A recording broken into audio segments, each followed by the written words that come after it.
Welcome back to the show, baby. Absolutely, Tabzi Wabzi, my twin. We are here. We are here. We are here. Now, we are here on Afternoon Express, and we are having a fantastic time. You know, great minds think alike, but the greatest mind is the mind behind this next recipe. Oh, yes. Okay, well, we're talking about Kgodu, the lazy makoti. She's ready to take us through two of her favorite vegetable recipes that are both so equally delicious that you won't miss the meat. Good. Where do we start? Lazy makoti. Yes, you won't miss the meat. Oh, Tabiso's trying to convince himself, I won't miss the meat. Well, no, I won't miss the meat. I won't miss the meat. This January, you won't miss the meat, I promise. Okay, so it's all about flavor, I imagine that. It's all about flavor. This is just as satisfying and, like you said, is very cost efficient. In here, I am frying my onions. I've got some garlic and ginger, again, building that flavor. Garlic, ginger, those are the two. Those are those twins that I love. Same what's up. Same what's up. Okay, cool. And then I'm going in with a few spices, starting with my cumin and then my turmeric, and just frying that.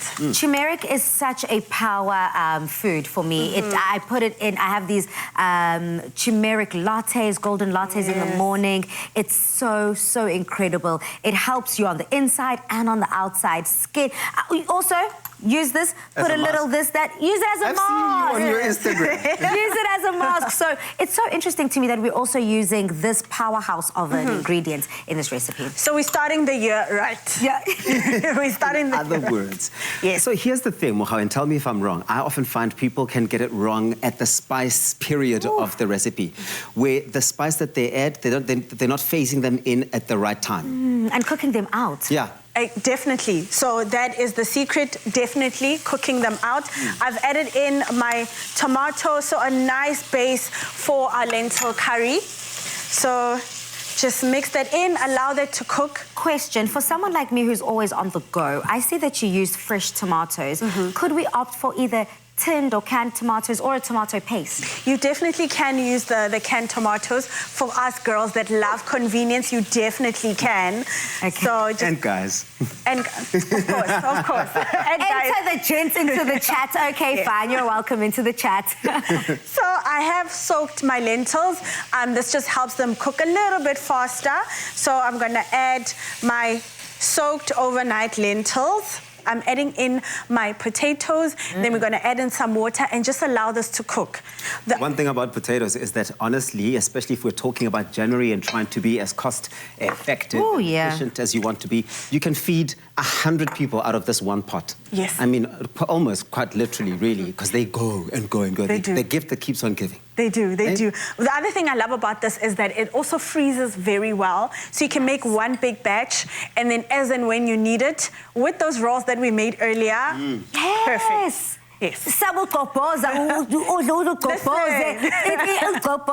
I like that. Tabzi's already dove in and had a taste. How is it? I like the combination of what we've got here, because in Jan, people are a lot more, you know, conscious of what they put in their bodies. Amapapa, all the papa and all of that, we've been eating so much of it in December, and before that you want to cut down. So this is a good way to still get the favorites of yours without, you know, overstepping and overindulging and then expanding. We're trying to get back to that place. So in here, I just need a whisk.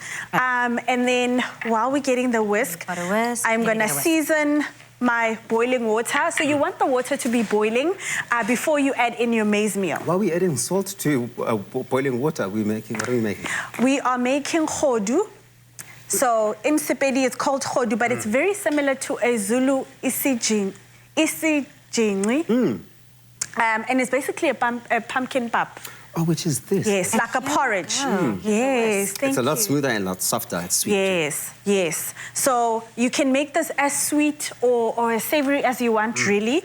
So just adding in a little bit of your maize, not too much, because we do want it to still be a little runny, like a porridge. And light. Light, yes. On this part of your body. Yes. So while I'm doing this, you're going to mash for me. So you want to do this mixing, this part here, really quickly, because once it starts boiling, it burns. Have you ever had a pap burn? I have. I'm embarrassed. I don't even want to speak about this. Lazy Makoti, all the times that you spend time with me in the kitchen, can you believe that I have never made pap in my life. As Is a this Zulu girl, I'm embarrassed.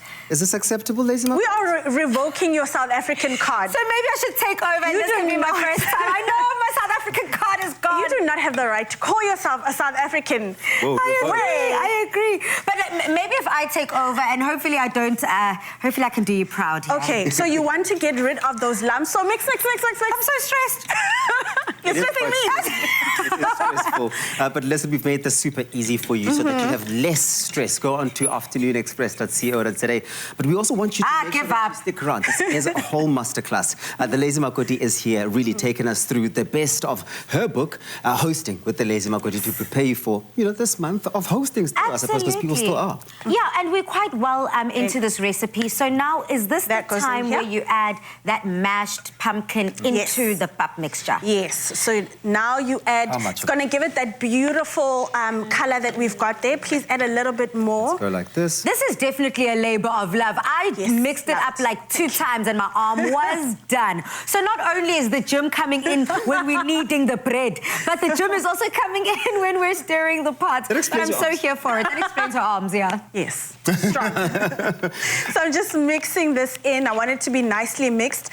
So one thing that is optional is the sugar as well as the peanut butter. Okay. This is my grandma's recipe, so she always added that. This is a great porridge to have for breakfast, and just that makes it nice and creamy. So much flavor in this as well. Yeah. Great for January. This moment is almost ready for our peanut butter. So you always want to make sure that there are no lumps, or as little as possible. And then we stir in that peanut butter. Okay. Yes. Now, you did touch base on your social media. You have got one of the most phenomenal following, but not only following, engagement. Yes, it's one thing to post recipes. Yes, it's one thing to post your plates, but you actually have people engaging with you on a constant basis. They're asking you questions. They're wanting the selfies. How do you achieve that? Do you think it's just your likability, the fact that you feel like, she's the girl next door, or do you believe it's the powers in the food? I think a little bit of both. Yeah. I think when I started doing this, that's what I set out to do, to make people feel like they're not alone when they are in the kitchen. You have that friend that's got your back. I'm sharing recipes that are accessible, that you love, that are easy to make. The ingredients must always be in your fridge or your pantry, so nothing that's going to be too difficult for you to find, and you're going to make something delicious. And nothing intimidating. Tabsy has already given his stamp of approval. It's delicious. No, full on. And get the recipe, afternoonexpress.co.za, and stay tuned because we are getting meaty. Oh yes, inyama with Mugau's take on umngqusho. We love that. And of course, a lovely breaded spinach and cheese bread to go with it. Ooh, in menu. We'll see you just now.